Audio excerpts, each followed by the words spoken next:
It all started with sirens blaring through the quiet streets of Dallas. Officer James Walker was on patrol when he spotted a man. Get out of my way! Get on the ground now! He's attacking the officer. Later identified as Tony Miller, waving his arms wildly and shouting at a group of people in the middle of the road. What do you mean they have him? No, that can't be right. Tony, listen to me. You have to tell them it wasn't you. What no one expected was what happened next. Tony charged at Officer Walker, fists raised, screaming that he wasn't afraid of anyone, not even the cops. In an instant, the confrontation turned chaotic. Onlookers gasped, recording the scene on their phones. Why are you just driving? Nobody cares! Get off the road! I said move! Tony swung wildly, missing Walker by inches, but the officer, trained and calm, managed to subdue him within moments. Tony collapsed to the ground, struggling and yelling, "You can't do this to me!" It was shocking, and people in the neighborhood couldn't believe their eyes. Why would anyone risk everything by attacking a trained police officer? That question lingered as more cars arrived, lights flashing, and the scene became a mix of confusion, fear, and disbelief. And as Tony was handcuffed, he suddenly screamed, "You haven't seen the last of me!" leaving the crowd uneasy and curious about what would happen next. But this explosive moment was not an isolated incident. Months before that, Tony had shown signs of reckless behavior that foreshadowed what would happen that night. Tony Miller was 28 years old, living in a small apartment complex with his mother, Linda. To anyone who knew him casually, Tony seemed like an ordinary man. He worked odd jobs here and there, sometimes delivering packages, sometimes helping in construction. But beneath that calm exterior, there was a streak of arrogance and poor judgment that often got him into trouble. Tony had a history of arguing with neighbors over minor issues, and he had a tendency to escalate small disagreements into full-blown conflicts. His mother often worried about his temper, especially after he had a heated confrontation with a store clerk just a month earlier. It was a Friday afternoon when it all began to unfold. Tony had just left a local bar where he had been drinking with friend. A disagreement had started over something trivial. Someone accidentally spilled his drink. But for Tony, this was more than just a spill. It became a battle of pride. When the bartender politely asked him to calm down, Tony felt humiliated. He stormed out, muttering threats, and walked toward the street where Officer Walker was patrolling. At first, Tony was shouting at passing cars, making threats and waving his arms. People tried to avoid him, but Tony seemed determined to confront anyone who came near. That's when Officer Walker approached. He had seen people acting aggressively before, but something about Tony's energy was different, dangerous. Walker called out calmly, asking Tony to stop, but Tony ignored him. He seemed almost daring the officer to come closer. Then came the moment that would shock everyone. Tony lunged forward, fists flying, directly at Officer Walker. In a split second, the situation escalated from verbal to violent. Walker's training kicked in, and he managed to grab Tony, but Tony struggled fiercely, throwing punches in every direction. People watching couldn't believe what they were seeing. One man thought he could take on a police officer. Cars slowed. Some people even stopped their errands just to witness the chaos. One of Tony's punches nearly hit a bystander, and panic spread. Officer Walker shouted for backup while trying to maintain control of the situation. The tension was unbearable. You could hear the adrenaline in everyone's voices, the panic in the crowd, and the anger in Tony's shouts. Finally, with the help of arriving officers, Tony was restrained and handcuffed. But the damage had been done. The neighborhood had witnessed something that seemed both absurd and terrifying at the same time. As Tony was being led to the police car, he kept yelling threats, promising revenge, and warning that he wasn't done yet. Bystanders whispered to each other, wondering what could make a man act so recklessly. Did he really think he could fight a cop? One woman asked. Another man shook his head, saying, "He's lucky he didn't get seriously hurt." But the story didn't start that night. To understand how Tony got to that breaking point, we need to look back at the weeks leading up to the confrontation. In the days before the incident, Tony had been getting into smaller fights, arguments with neighbors, verbal confrontations with store clerks, and even a scuffle at a local gas station. Each event seemed minor at first, but combined, they painted a picture of a man who was growing bolder and more reckless. His friends had warned him, saying things like, "You need to chill, man, cops are serious," but Tony shrugged off the advice. He seemed convinced that he was untouchable, that he could handle anything thrown at him. His mother, Linda, tried to intervene. She begged him to stay calm, to avoid trouble, and even offered to call the police herself to help calm him down during one of his outbursts. But Tony refused. He told her, "Mom, I can handle myself. Nobody tells me what to do." The night of the fight was the climax of weeks of escalating tension. It wasn't just about pride or anger. It was a mix of impulsive decisions, poor judgment, and a complete misunderstanding of how serious it was to confront law enforcement. And yet, as shocking as it was only the beginning. Because after the handcuffs went on, Tony's threats weren't empty words. They were a promise that he was already planning his next move, and no one in that neighborhood would be prepared for what came next. As Officer Walker drove Tony to the station, the man continued yelling and trying to escape, nearly hitting the car window with his head. The other officers in the car exchanged glances. "This guy is dangerous," one said quietly. "And I don't think tonight is going to be the last we see of him." Meanwhile, the neighborhood was buzzing. People were talking about the incident online, sharing videos, and posting their own opinions. Some laughed at Tony's foolishness, others were shocked by the level of aggression he displayed. And somewhere in the back of everyone's mind, the question lingered: why would anyone risk so much to fight the law?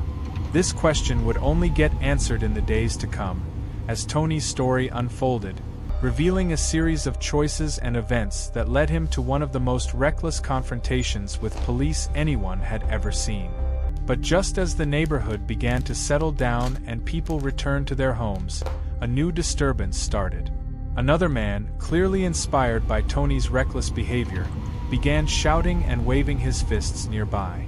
The crowd froze. Was this going to be a copycat situation? And more importantly, would Officer Walker be ready for what was coming next? The tension in the air was thick. Everyone watching knew one thing for sure: the night wasn't over. Something even more shocking was about to happen, and it would change the way the community saw both Tony and anyone who dared to challenge the law. The air was still thick with tension from Tony Miller's reckless attack on Officer Walker. People in the neighborhood had barely calmed down when suddenly, a man ran out from a nearby alley, shouting angrily and waving his fists at anyone who came near. His name was Derek Hayes, 32, known in the area for his short temper and history of confrontations. Unlike Tony, Derek wasn't drunk. He was fueled purely by anger and an eagerness to show he was fearless. Officer Walker, still on edge from subduing Tony, quickly assessed the situation. He could see Derek's chest heaving, his eyes wide with aggression. The crowd froze again, some stepping back cautiously, others recording the scene with their phones. "Everyone stay back," Walker shouted, trying to prevent another violent outbreak. But Derek didn't listen. He charged forward, shouting insults and daring the officer to engage.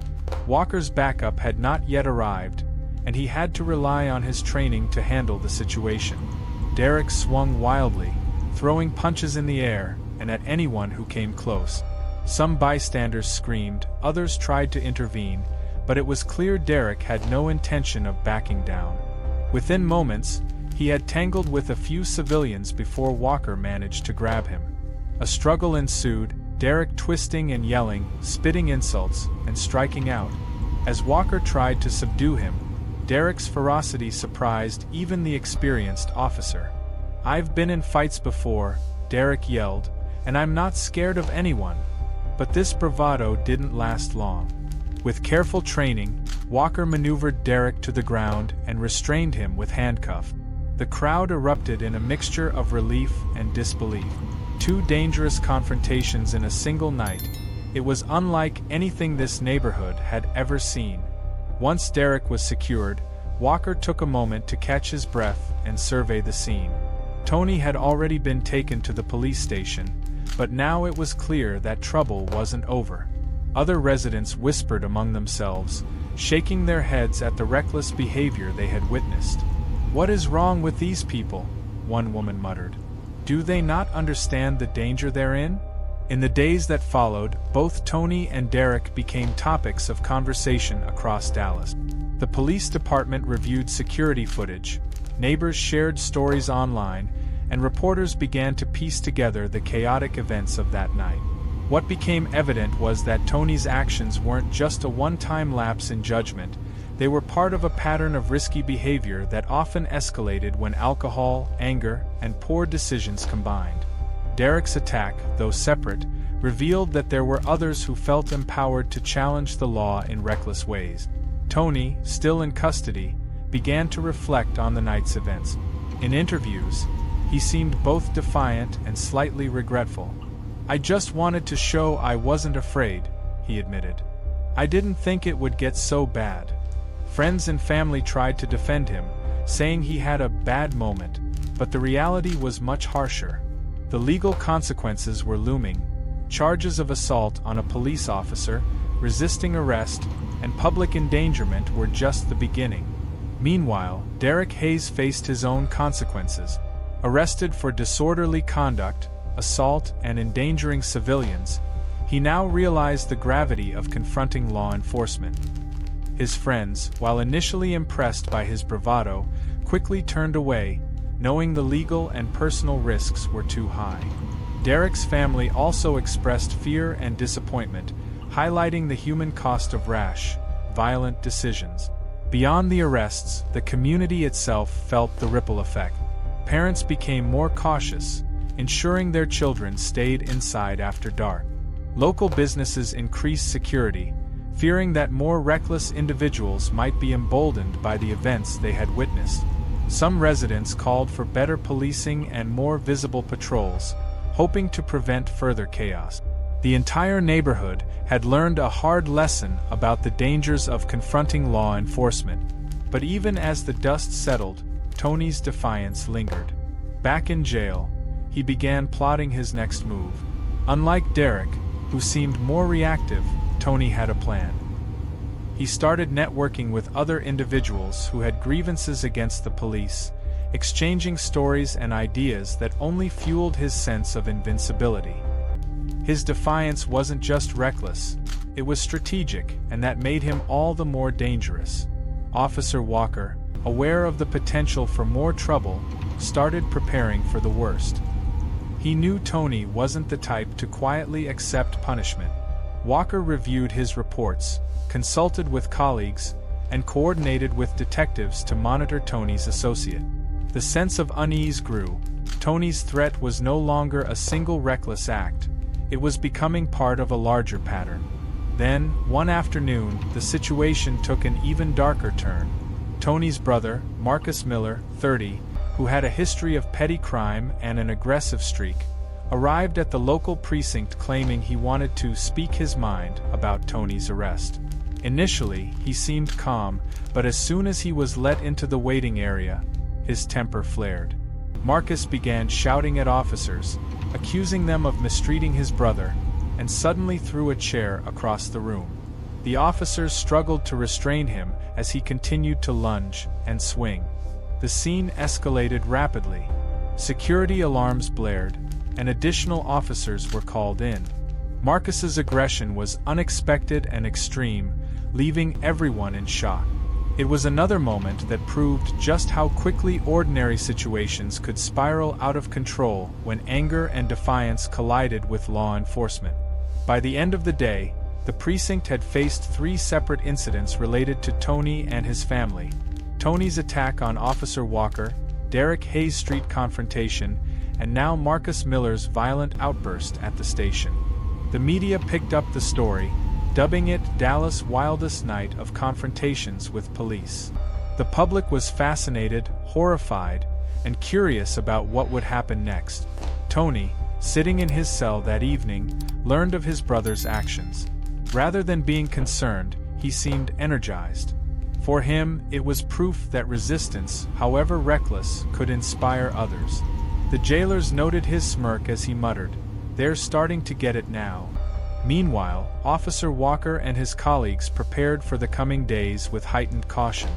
They knew that Tony's defiance could escalate, and that the neighborhood was now on edge, waiting for the next explosive incident. Reports of threats, angry social media posts, and suspicious activity suggested that Tony and his circle were not finished.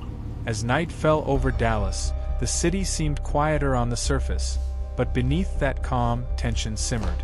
Everyone, neighbors, police officers, and even casual observers online, was wondering, what would Tony do next?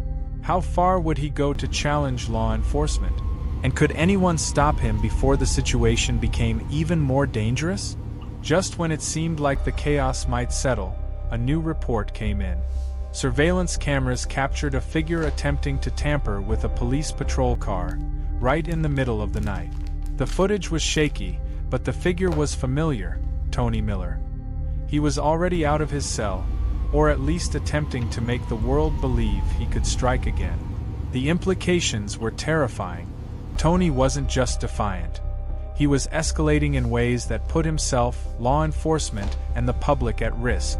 The question everyone was asking was clear: would this reckless streak lead to tragedy? The footage from the surveillance cameras sent chills down the spines of the local police department. There he was, Tony Miller, trying to tamper with a patrol car in broad daylight. At first, it was unclear whether he had managed to break into the vehicle or if this was just another reckless stunt, but the audacity of the act alone was enough to alarm everyone. Officer Walker, who had been tracking Tony's previous confrontations, immediately recognized the danger. Tony wasn't just reckless anymore.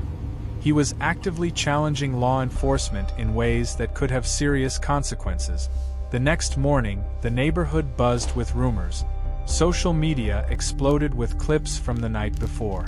Some people were outraged, condemning Tony's behavior, while others, oddly fascinated, posted comments calling him fearless or bold. But the truth was far more serious. Tony's actions had put the community at risk and had strained police resources. Officers now had to patrol the area more heavily, knowing that a man like Tony, unpredictable and escalating, could strike again at any time. Tony's friends and associates were divided. Some feared he would get into serious trouble and tried to advise him to lay low. Others, however, were emboldened by his audacity, cheering him on and offering ideas about what he could do next.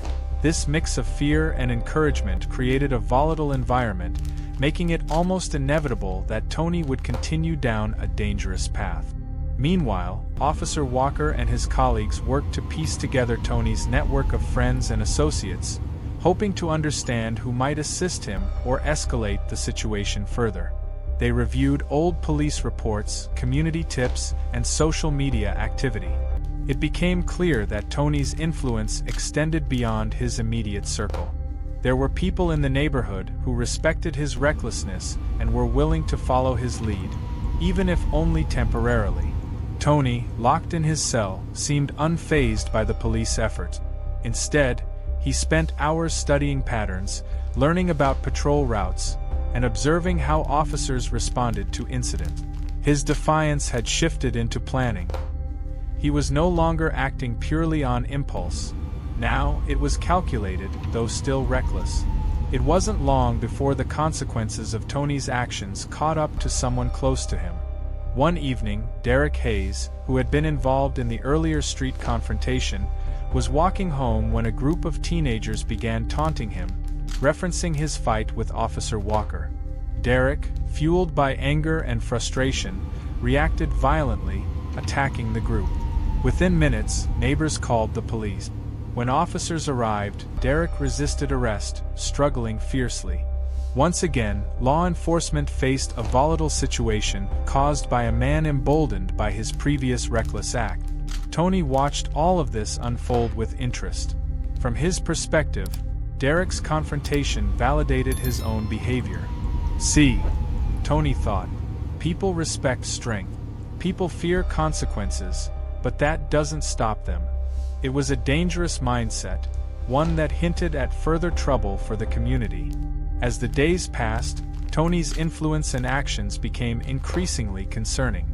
He had started communicating with people outside his immediate neighborhood, spreading stories of his defiance and sharing strategies for resisting law enforcement.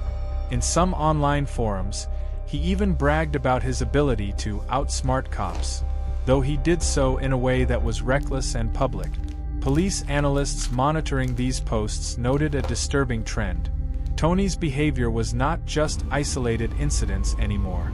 It was evolving into a pattern of escalation that could lead to serious harm. Then came another shocking development.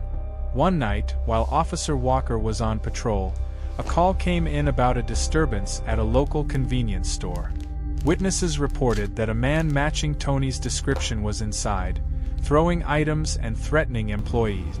When Walker arrived on the scene, Tony was already inside, shouting at the cashier and tossing goods across the aisles. His behavior was erratic and aggressive, making the situation unpredictable and dangerous. Walker and the responding officers attempted to de-escalate, using verbal commands and trying to create distance between Tony and the bystanders. But Tony was beyond reasoning. He lunged at a display shelf, knocking items to the ground, and charged toward the officers. The struggle was intense. Walker managed to block a punch, but Tony's strength and fury were surprising. For several minutes, the confrontation seemed unstoppable, with both officers and civilians at risk. Finally, backup arrived and Tony was restrained once more. But the incident left everyone shaken. It was becoming painfully clear that Tony's confrontations weren't random outbursts. They were deliberate challenges to authority, escalating in both frequency and severity. The community, once merely concerned, now feared for their safety. Parents kept children indoors, businesses hired temporary security, and even the most cautious neighbors avoided the streets at night. While the legal system began to take note, Tony's defiance did not waver. He remained aggressive in interviews, demanding to be released and openly criticizing law enforcement. He seemed to believe that he could manipulate the system to his advantage, though his actions were proving otherwise. Every attempt to confront or restrain him was met with renewed aggression, pushing officers to their limits. The tension reached a breaking point one evening when a coordinated attempt by Tony and a small group of his supporters to show the cops they couldn't control the neighborhood ended in chaos. They tried to block a street, confront patrol officers, and incite residents to join them. Police responded quickly, but not before several skirmishes erupted, resulting in minor injuries and property damage. Witnesses captured the events on camera, sharing them widely online. The videos went viral, sparking debate about reckless behavior, public safety, and the challenges law enforcement faced when confronting defiant individuals like Tony. By this point, Officer Walker was exhausted but determined. He knew that the pattern would continue unless Tony was contained. Meetings were held, strategies were developed, and resources were allocated to prevent further incidents. Yet, despite all precautions, Tony's influence and unpredictability made the situation extremely volatile. Then, in the dead of night, an event occurred that would shock both the community and law enforcement. Surveillance cameras caught Tony attempting to start a fire near a local abandoned building, apparently to create a distraction or make a statement. Sparks flew, flames began to catch, and the fire threatened nearby structures. Police and fire departments scrambled to respond, fearing the worst. The audacity of the act stunned everyone. It was no longer just about fighting cops. It was about creating chaos and asserting dominance in a way that put countless lives at risk. Tony's behavior had reached a critical point, and the question on everyone's mind was, How far would he go next? As the flames were finally extinguished and Tony was once again taken into custody, the neighborhood was left in shock. People whispered among themselves, asking, "What is wrong with this man? How can anyone be so reckless?" Even Officer Walker, seasoned and experienced, admitted that he had never seen such brazen defiance. Tony's actions had escalated beyond anything previously imagined, setting the stage for even more dangerous encounters. And as the community braced for the next chapter, it was clear that the story was far from over. Tony's defiance had become a test, not just of law enforcement, but of the limits of human recklessness. The fire Tony had attempted at the abandoned building had left the community shaken. Neighbors stayed awake that night, peering from windows, fearful that his next reckless act could be even worse.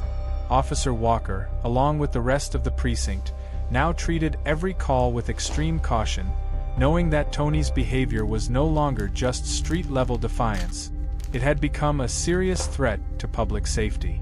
Tony, once again in custody, showed no signs of remorse. In fact, reports from jail staff indicated that he was smirking, almost proud of the chaos he had caused. "They still don't get it," he muttered to another inmate. "I'm unstoppable." This mentality frightened everyone who knew about his actions. Tony wasn't just reckless, he was calculating, and that combination made him unpredictable. But the real danger began when Tony's supporters in the neighborhood started to emulate his behavior. Inspired by his audacity, small groups of young men and teenagers began harassing civilians, shouting at officers, and causing disturbances late at night. These copycat actions, though less extreme than Tony's own stunts, escalated tensions in the community. Residents reported stolen property, vandalism, and minor assault. The police were stretched thin, responding to multiple incidents every night. Even outside the immediate neighborhood, Tony's reputation grew. News outlets picked up the story of the man who defied the cops, and social media posts glorifying his antics went viral. To Tony, this was validation. To law enforcement, it was a nightmare. The more attention he received, the more emboldened he became, and the more unpredictable the situation became. Officer Walker and his team tried various strategies to contain Tony's influence. They increased patrols, assigned undercover officers to monitor his associates, and even coordinated with neighboring precincts to track his movement. Yet every attempt seemed to backfire. Tony was clever at avoiding direct confrontation while still stirring chaos. He had learned from previous incidents, adapting his behavior to continue testing boundaries without immediately getting caught. Then, one afternoon, an event occurred that would push everyone to the brink. Tony's mother, Linda, received a frantic call from a neighbor. Tony was at a local park, surrounded by a crowd of people, and was inciting them to confront the police. When Officer Walker arrived, Tony was standing on top of a park bench, shouting at anyone who would listen, daring officers to approach. "Come get me," Tony yelled. "I'm not afraid of you." The officers tried to de-escalate, using loudspeakers and calm instructions. They urged the crowd to disperse, warning that anyone who resisted could be arrested. But Tony's charisma and recklessness had drawn the attention of nearly 50 onlookers, many of whom seemed ready to follow his lead. The situation teetered on the edge of disaster. Despite repeated warnings, Tony leapt from the bench, charging directly at Officer Walker. The officer dodged just in time, but the scene erupted into chaos. People ran in all directions, shouting, pushing, and tripping over debris. Tony's fists were swinging wildly, and backup officers struggled to reach him without causing harm to the crowd. A brief struggle ensued, and Tony was restrained yet again, but the incident left everyone shaken. Residents whispered about how dangerously bold he had become. Children hid in homes, parents called friends for reassurance, and social media exploded with footage from the event. The story of Tony Miller's audacity was now national news, and the public fascination only fueled his reckless behavior. Tony's influence didn't end there. While in custody, he began communicating with people through letters and phone calls, giving instructions to create minor chaos in the neighborhood. These acts weren't violent on their own, but they kept the community on edge, forcing law enforcement to respond constantly. It was a psychological game. Tony had moved from physical confrontations to manipulating fear and chaos from behind bars. Then came the most shocking event yet. One night, surveillance footage captured Tony attempting to break out of jail. He had somehow acquired tools, likely from an associate or visitor, and tried to tamper with the locks on his cell. Officers discovered the attempt just in time, preventing him from escaping, but the audacity of the act left everyone stunned. Tony's defiance had reached a new level. He was now actively planning ways to circumvent the law itself, not just challenge it in public. The jailers were shaken. Tony's smirk during the discovery of his attempt suggested that he had anticipated being caught, almost enjoying the tension he created. "You think you can stop me?" he had asked a guard, his voice calm but chilling. "This isn't over." Officer Walker and the police department realized the danger had grown beyond a single individual. Tony's actions had inspired others, created public fear, and directly challenged law enforcement authority. Every precaution was now necessary, but no one could predict what he might do next. The community watched from behind closed doors, knowing that Tony's next move could be catastrophic. Would he find a way to escape custody? Would he incite a violent riot in the streets? Or would his reckless behavior finally catch up with him in a way that could end tragically? The tension in Dallas had reached a boiling point. Tony Miller's string of reckless, defiant actions, from attacking Officer Walker, inciting street confrontations, and encouraging others to follow his lead, to attempting arson and now trying to break out of jail, had put the community, law enforcement, and even his own family on edge. Everyone knew that the next move could be disastrous.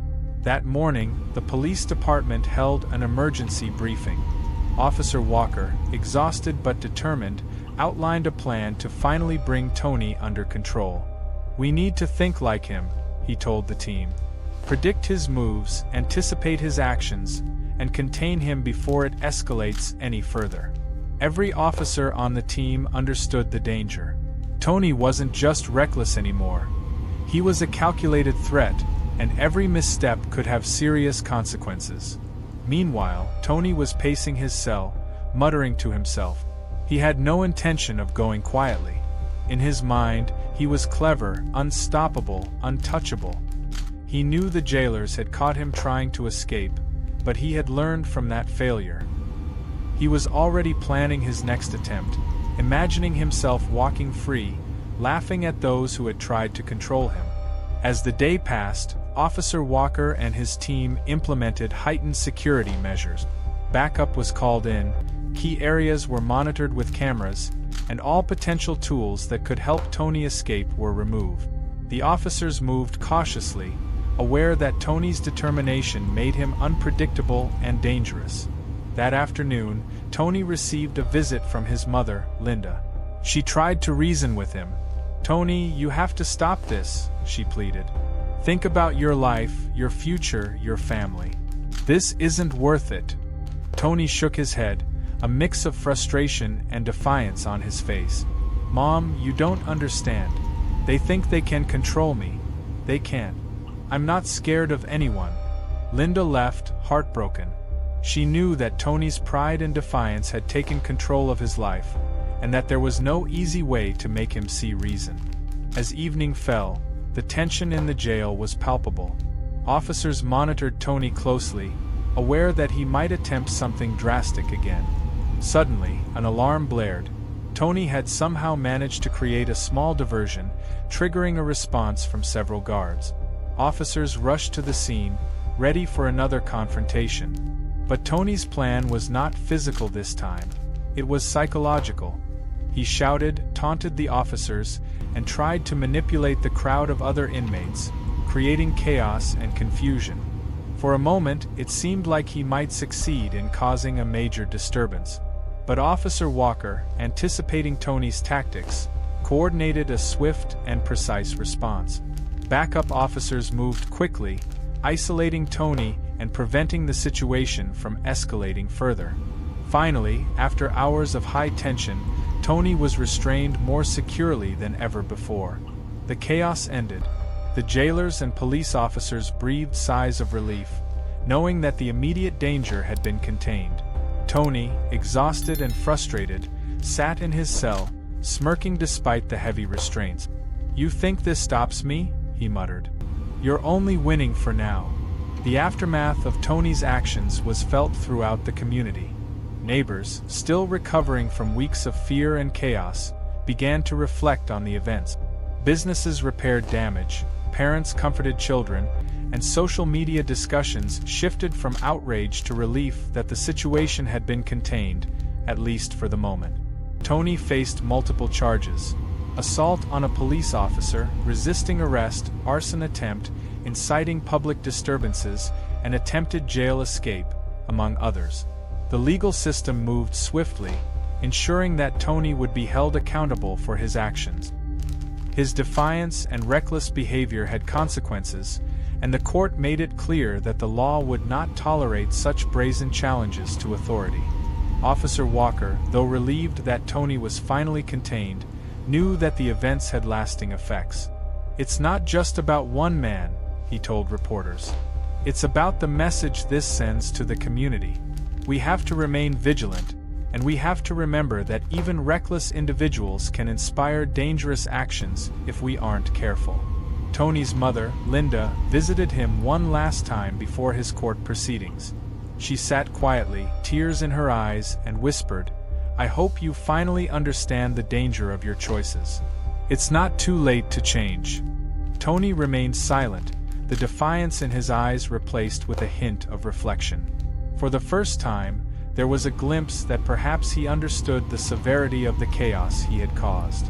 As the courtroom proceedings began, Tony was led in handcuffs, surrounded by law enforcement officers.